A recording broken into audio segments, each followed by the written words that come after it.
school shooting is focusing attention on school resource officers. They didn't have one at that school in Highlands Ranch because of an ongoing dispute with the Douglas County Sheriff's Office. Now, Douglas County is proposing $10 million for school security. Yet none of that will go to school resource officers. Here's the bottom line that was outlined for the community at a public meeting today. County commissioners want to redirect some one-time property tax revenues to public safety. The sheriff, Tony Spurlock, says that county is not close to the national recommendation of one school resource officer for every 1,000 students. For example, Mountain Vista High School and Mountain View Middle, they share one officer for 3,000 kids. Here's why this new cash can't fix that. We cannot hire any personnel with that $10 million. That is a one-time expenditure, and personnel requires ongoing budget. So that's a one-time thing. I think we could use it for a number of things. Yes, we could use it for some specially located, projected metal detectors. We could use it for education and training of people that are involved in school security. And Sheriff Spurlock says he'll be asking for a dedicated funding stream for additional SROs in his next budget. When we talk about the people training to respond in an incident during a school shooting, we also need to be talking about teachers. Our Steve Staker found the people teaching future teachers at DU are making changes to their curriculum following the recent school shootings. Voices up! The images outside STEM School Highlands Ranch show just how much teachers' job descriptions have changed in this new era.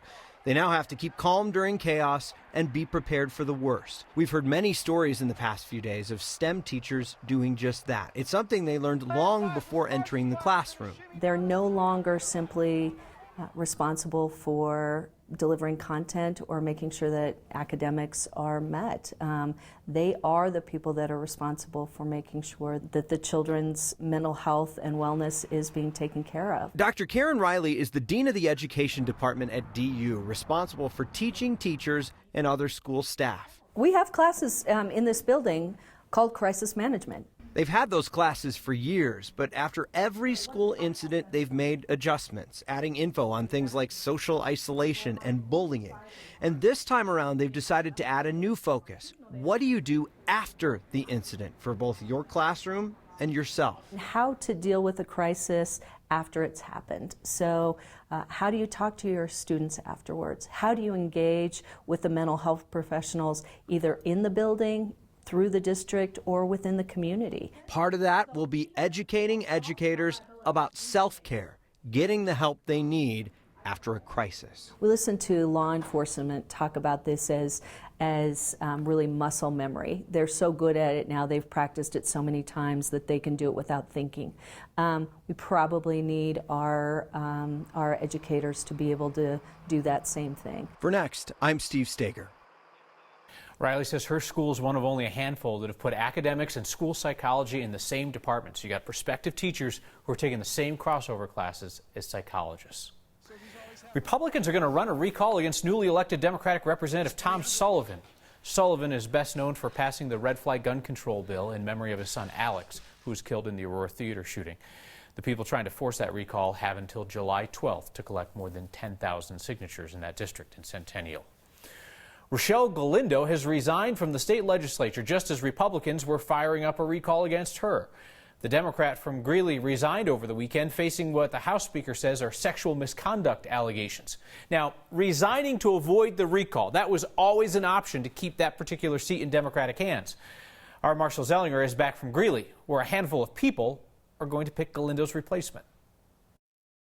We know Greeley Police has a report involving State Representative Rochelle Galinda. Police provided us a case number but told us the case has been given confidential status, which is likely because of allegations of sexual misconduct. Galinda, who was not at her apartment when we stopped by, has not returned our calls. She posted on social media yesterday that she resigned her seat immediately because of false allegations that would make her fight against the pending recall effort untenable. We are looking at potentially the first weekend in June. Carol Burkhart is a Weld County Democrat. So this is the old part of Greeley, the original part of Evans, and some of the new part of Evans. She sits on the vacancy committee that will pick Galinda's House District 50 replacement. This time will be 12 people. 12 people will pick the next House representative for District 50. Should 12 people be deciding who sits in a House representative seat?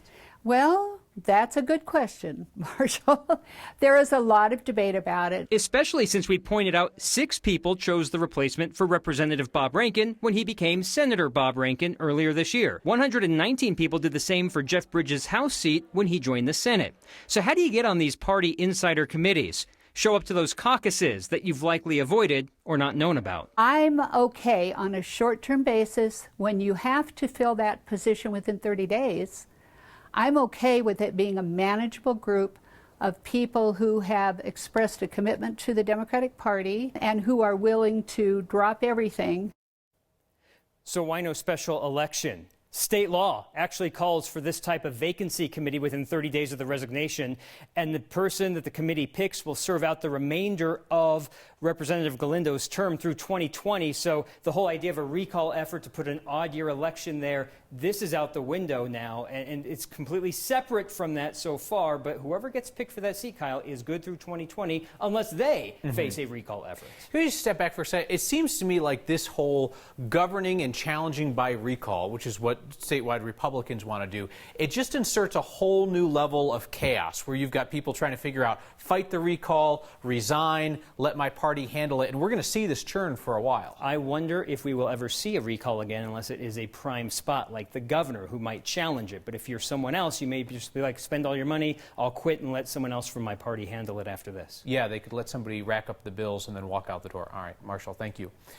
Denver Mayor Michael Hancock's re-election challenge got tougher today. All of his main challengers united behind Jamie Gillis, who's facing the mayor in a one-on-one runoff June 4th. Penfield Tate had his disagreements with Gillis. Lisa Calderon had many more. But today, they both agreed to support Gillis and to work together to get Mayor Hancock out of office. If their voters all unite, they easily top Mayor Hancock's first-round totals. Hancock and Gillis will debate live on 9 News Tuesday, May 21st. Marshall and I will be the moderators. At some point, we are going to need to start a series of stories on the people who are not running against Republican Senator Cory Gardner, because the list of challengers is really that long. You've heard from 4 of them on this program: Mike Johnston, Andrew Romanoff, Dan Baer, and John Walsh. Tonight, a conversation with the newest entrant, Alice Madden, the former majority leader at the State House, who's focused her time on environment and climate issues. What did you think was missing in the field that prompted you to get in? Well, people run for very personal reasons, and I care a lot about climate change and the environment, and I've been working to help the next generation thrive basically my whole career. And I know what it takes to get things done in DC, and I felt like I have the breadth of experience and basically the experience that it takes right now in Washington to get something done. What do you think is the fundamental case against Cory Gardner today? You know, first and foremost, and the obvious one, is that he's endorsed Donald Trump. But he has not been listening to the people in Colorado. I mean, he has voted against things in D.C. that we've done here and been successful. Remember, gun control, you name it, he's voted no. And I don't like to come out and say I'm running against something. I want to run for something. I'm running for the people of Colorado. But, you know, I know Cory. I've known him for a long time. You know, he has let us down in so many ways. And Colorado deserves better. Colorado has no problem sending women to the State House. I know. To lead, but yet has never elected a female governor or senator. What's the disconnect? I don't know. We have an amazing bench, and I'm about electing women. When I was majority leader in the State House, I loved having all these women that I worked with and was able to make chairs of committees, and they did amazing jobs. And when you elect women, you end up talking about things that really matter to the middle class. Madden tells me she has known Senator Gardner for a long time, and in our extended conversation, which you can see on the next YouTube channel, Madden says why she thinks that Gardner has changed. The next YouTube channel is also where you can see our discussions with the other challengers. Colorado has lost a legend of the law. Senior District Court Judge Wiley Daniel was the first African-American federal judge in our state. And Judge Wiley was also known as an advocate for people with disabilities, a man who stood out because of his humility and respect. He was born at a time where he lived in a segregated environment. He came of age during the Civil Rights Movement. He learned that the law was the best way, one of the best ways, to make change. He was very honest and personable, and at the same time got his business done. I believe the first time I appeared before Judge Daniel, he was in the old courthouse. I remember him saying, "Is everyone comfortable? Can we make any arrangements to the courtroom?" That particular case involved a number of people who used wheelchairs, and it was a case about accessibility. When he said he had a couple of comments, he would lay out what he wanted to hear, what he didn't want to hear, what the case was about, where we were going, where we were not going. He was a judge who made you feel like you were included in his courtroom, like you were supposed to be there. Obviously, I use a motorized wheelchair. I work with people with all kinds of disabilities. They were welcome in his courtrooms. He had an awareness without even thinking about it. Look, there are people who are different from me in my courtroom, and I want to make sure this is going to work. We're never going to have another Judge Daniel. We just aren't.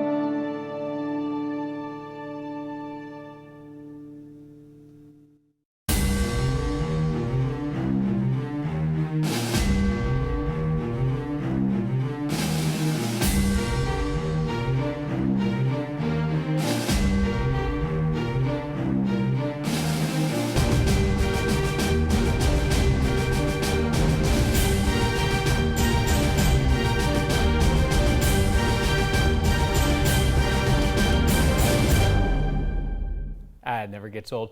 Yeah, it's sad to see big grand buildings destroyed by dragons or by development, which brings us to Denver's Larimer Square, sitting on a National Historic Preservation list. The people who put it there don't just want to preserve it, they want to learn from it.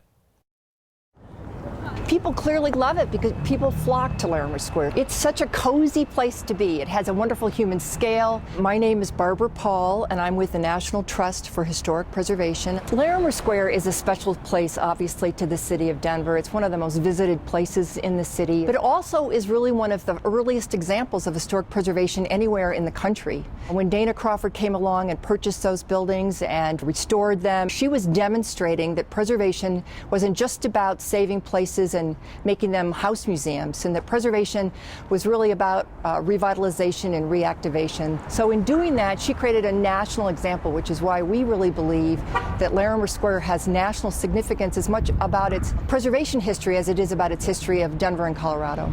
And there's been a proposal for Larimer Square that we're concerned about. The proposal originally called for some demolition of the buildings, not total demolition, but partial demolition.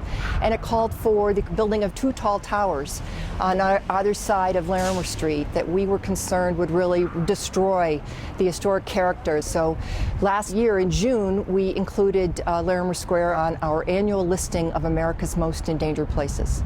And I think it's important for anybody who wants to invest in Larimer Square to respect it the way the citizens of this city and this state have for the last 40 years, and I think would like to for the next 40 to come. The National Trust of Historic Preservation releases its new list of endangered buildings later this month, and they'll bring a whole boatload of preservationists to Denver for an annual conference come October. Nuggets fans, I know today is not great for you, but do not despair. This team is primed to be great for years.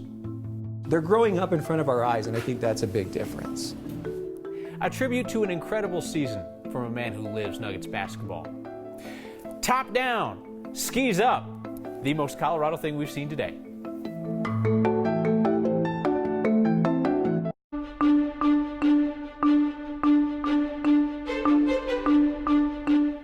Nice way to start a Monday and a week with sunshine and 70s instead of rain and snow for a change. As a matter of fact, way above average, and will go even warmer tomorrow. There are a few little thunder showers coming over the top of this ridge. You can kind of see the rotation here clockwise and the potential for severe weather down in West Texas. But with high pressure anchored where it is and warm desert air coming in on the southwest flow tomorrow, we have just isolated storms tonight, gusty with a little wind and lightning, not much rain, and a similar scenario playing out tomorrow. The big story is going to be the warming trend with temperatures in record territory. Partly cloudy tonight, an isolated gusty storm early, then clearing. Tomorrow, sunshine, 81, 1 or 2 gusty foothill storms, mid-80s midweek, cooler Friday with afternoon storms, isolated storms and cooler heading into the weekend, and then warmer weather as we move through the first days of next week. Hopefully, Kyle, you had a great Mother's Day, and I love this Mother's Day shot coming in from Danya tonight. also hung out with my favorite chicks. That is true. Thank you, Kathy.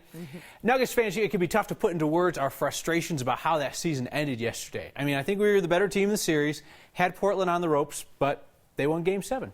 So we turn to a man who is in the business of putting things into words. Nuggets superfan and Colorado Public Radio reporter, Vela. I mean, there's a lot of broken hearts in Denver, right? You know, I'm a native, and so I've been going, since the 80s, I would watch those old Alex English teams in my little Alex English jersey as a 7-year-old Vic at old McNichols Arena. Yeah, it's like the apocalypse a little bit. Like you're just walking through the streets alone in this dusty street and like, what do I do today? There's a lot of reason for hope in Denver. This is a team that was not built to win this year. This was a team that's built to win next year and the next year and the next year and the next. This team's going to be very good for a long time, right? All the games were cool and all the games were electric, but feeling a buzz again in Denver for the Nuggets, that's cool. I love how he said, the Nuggets? May in Colorado. Grab your skis, toss them in the convertible, and off you go. You heard what I said.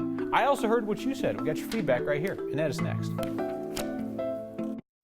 The most Colorado thing we saw today is a sign of the season, or seasons in Frisco. Top down on the convertible, skis attached to the trunk. Dex viewer named Jen took this picture. 70s and skiing in May.